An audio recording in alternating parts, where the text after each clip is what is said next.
तो यार कहानी वहीं से स्टार्ट होती है जहां से खत्म हुआ था। बंदा भी चाकू को निकालते हुए बोलते कि रुको, मैं तुरंत जाकर नीचे वाले बच्चे को मार के आता हूँ, समझे। जिसकी बातों को सुनकर उसका लीडर भी उसको रोकते हुए बोलते कि नहीं, बिल्कुल भी नहीं, ऐसा तो बिल्कुल भी मत करना। क्या क्या मतलब साफ है तुम्हें उस लड़के का ऑरा महसूस नहीं हो रहा है क्या? उस लड़के का लेवल गोल्डन कोर के 5वें लेवल पर है और हाँ, उसके पास इनर चार्म फोन है। जाने की अगर तुम नीचे गए या फिर हमें से कोई भी बंदा उस बच्चे को मारने के लिए नीचे गया ना, तो वो लड़की हमें बिल्कुल भी नहीं छोड़ेगी। दूसरा बोलता कि हाँ वो तो समझ रहा हूँ, लेकिन आगे क्या? ये भी कि हम वेट करेंगे। वैसे भी ये लड़की एक लोली कल्टीवेटर के साथ ज्यादा देर तक थोड़ी ना रुकेगी, देखना चली जाएगी, उसके बाद हम सब मिलकर उस बच्चे को मार डालेंगे, समझे। और बोल देता है कि सुनो, फिलहाल के लिए उन सभी को बाहर आने के लिए बोलो। जहां पर दूसरा भी कुछ तो करते हुए बोलता है कि हमने उसे ढूंढ लिया है, चलो बाहर आ जाओ। और लिटरली मैं यार इतना बोलने के साथ ही वहां पर सच में बहुत सारे बंदे प्रकट हो जाते हैं। बॉस बोले जा रहा था कि मेरी बातों को ध्यान से सुनो, जैसे वो लड़की यहाँ से निकलेगी ना, तुम लोग जाना उस बच्चे को मार डालना, ओके। और मनी मन सोचता कि गुड, हमारे पास सच्ची में 4-4-9 लेवल के फाउंडेशन बिल्डिंग वाले कल्टीवेटर है, इसके साथ इस बच्चे को मारना यानी कि मिशन केक काटने जितना आसान है। अब बात है इधर जहां पर आहू की आवाज आ जा रही थी। लड़की पसीना पसीना हो गई थी और अलग ही तरह का एहसास हो रहा था इसे। और ये लो, सारा काम करने के बाद अपने एमसी भी इसको पलंग पर उल्टा लेटा देता है। और तुम्हें तो समझ में आ ही गया होगा कि काम क्या था। अपने एमसी ने लिटरली इस बंदी को ले लिया। बोलता है कि बाप रे, ये इनर चार्म बोन साला बहुत ही ज्यादा टेरिफाइंग है। देने में मेरी फट गई, लेकिन देने में उसकी नहीं फटी। हालांकि जो भी बोलो, इन कांडों के चक्कर में मैं कम से कम फाउंडेशन बिल्डिंग के 4थे लेवल पर तो पहुंच गया ना। जहां पर ये भी हंसते हुए मनी मन सोचता है कि गुड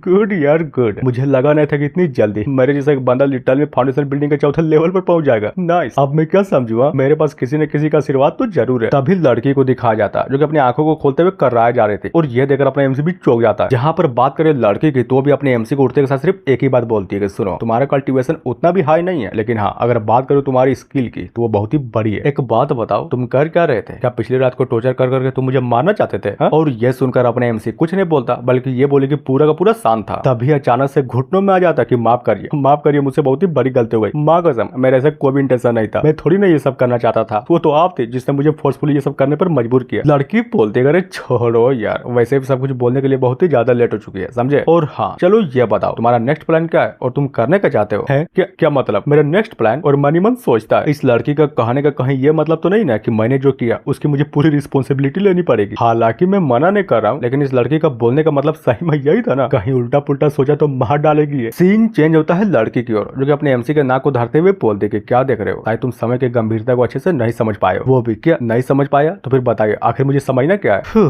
बात दरअसल ये है कि एक एल्डर होने के नाते मैं 5वें ग्रेड का गोल्डन कोर वाला कल्टीवेटर हूँ और इसी पावर के दम पे मैं एल्डर का सीट हासिल किया था, समझे। लेकिन कहते हैं ना, ये पावर, ये कल्टीवेशन एप्टीट्यूड और मेरा ये चार्म पोन इतना होने के बाद भी अगर मेरा सच्ची में कोई यूज है तो पावर हासिल के लिए नॉर्मल से कल्ट्रोन बनना और कुछ भी नहीं। पता भी है इस दुनिया के 90% ऐसे लोग हैं जो मेरे फिजिक के कारण मेरे बॉडी को पाना चाहते हैं। बड़े बड़े बिग शॉट्स हैं जो कि ब्रेक थ्रू करने के लिए मुझे कल्टीवेशन टूल की तरह देखते हैं। और जरा सोचो, क्या लगता है जो बंदा मुझे फाइनेंस की तरह यूज करना चाहता है वो आखिर कौन होगा? हमारा मेन कैरेक्टर बोलता है कि समझ गया, यानी कि तुम्हारा कहने का मतलब ये वो कमीना जाओ याओ जी है ना, जिसे सुनने के बाद वो लड़की भी हैरान हो जाती है और अपने एमसी को बहुत ही गौर से देखने लगती है। तभी अचानक से अपने एमसी के गोद पर बैठते हुए बोलते कि गजब, बात तो तुमने सही बोली है, लेकिन बता सकते हो ये तुम्हें पता कैसे चला? और वो सब छोड़ो, पता जैसे भी चला, तुम्हें तो पता ही है कितना बड़ा डिजास्टर है ये। हमारा मेन कैरेक्टर बोलता है कि समझ गया, तुम इस बात की चिंता कर रही हो कि मैंने जो तुम्हारा वर्जिनिटी ले लिया उसके बारे में तुम कहीं मुझे दोषी तो नहीं ठहराना चाहती हो ना? है क्या कहा दोषी, वो भी तुम्हें क्यों ठहराऊंगी? वैसे भी आज न कल मेरी बॉडी किसी न किसी की हो ही जाती, चाहे तुम हो या फिर सेक लीडर या फिर कोई और पावरफुल आदमी, समझे। वैसे अब जबकि ये सब कुछ पहले ही हो चुका है तो इन सब चीजों को निपटाने का हमें अच्छा तरीका नहीं ढूंढना चाहिए। लिटिल ब्रदर, तुम्हारे पास बहुत सारे सीक्रेट्स है और मुझे ये भी विश्वास है कि तुम्हारे पास वो पोटेंशियल है, तुम बड़ी आसानी से सेक्ट मास्टर को सरपास कर सकते हो। तो फिर बताओ, तुम्हारे जैसे हैंडसम बंदे को देना उन बुढ़ों को देने से तो अच्छा ही है ना। अगर सच बोलूं तो मैं सेटिस्फाई हुई। जहां पर अपना एमसी भी मनी मन सोचता है कि क्या अचानक से मुझे ऐसे क्यों लग रहा है जैसे कि ये लड़की मुझे परेशान कर रही है, और फटाक से उसके पास जाते हुए बोलता है कि ठीक है, यानी कि तुम मुझे देखकर खुश हुई तो चलो एक बात बताता हूँ, मैं तुम्हारी प्रोटेक्शन करना चाहता हूँ, लेकिन क्या करूँ, मैं फाउंडेशन बिल्डिंग के सिर्फ 4थे लेवल पर हूँ, पावरलेस हूँ। क्या मतलब, तुम बोलना क्या चाहते हो? अरे बोलना ये चाहता हूँ। और लिटरली मैं यार फटाक से उस लड़की को चुम्मा ले लेता कि अगर तुम चाहते हो कि मैं तुम्हारी प्रोटेक्शन करूँ तो बदले में तुम ही मेरी हेल्प करो मुझे ब्रेक थ्रू करवाने में। एल्डर, जहाँ पर ये सब कुछ होता हुआ देखकर लड़के भी पूरी तरीके से कंफ्यूज थे और इन सब का क्या, इन सब की जाली पड़ी थी। साला ऊपर से ये नजारा देखने के अलावा ये सब कुछ कर भी तो नहीं सकते थे। बोलता है बॉस, हमें यहाँ पर इंतजार किए हुए 3 घंटा हो गया और थोड़ी देर बाद सूरज भी निकल जाएगा, क्या करना है? कुछ करना भी है या फिर नहीं है? ये भी लाइक करना है, लेकिन अभी नहीं कर सकते, हम 1 घंटा और इंतजार करेंगे, और अगर 1 घंटे के अंदर लड़की नहीं गई तो हम फोर्सफुली उस बंदे को बाहर आने पर मजबूर कर देंगे, लेकिन मिशन तो आज ही कंप्लीट करेंगे। जिसे सुनने के बाद सारे बंदे भी यस बोलते हैं। सीन चेंज होता है बहुत देर बाद। कांड हो चुका था, अपने एमसी लड़के को ले चुका था, वो भी फिर से बाहर आते हुए अपने पिछवाड़े को धर लेती है और बोलती है कि लड़का भी ना, इसे पता ही नहीं है कि लड़कियों के साथ साथ कैसा बर्ताव किया जाता है। और ये बोलकर अचानक से छत पे कुछ तो नोटिस करती है और बात को पलटते हुए बोलती है, आज का चांद तो सच्ची में बहुत ही ज्यादा सुंदर है। और मनी मन सोचती है कि गजब, फ्रंट लाइन के स्ट्रॉन्ग होल्ड में कोई भी बंदा घुसा चला रहा है या आउटर सेट के सारे बंदे कचड़े है क्या, दिखाई नहीं देता।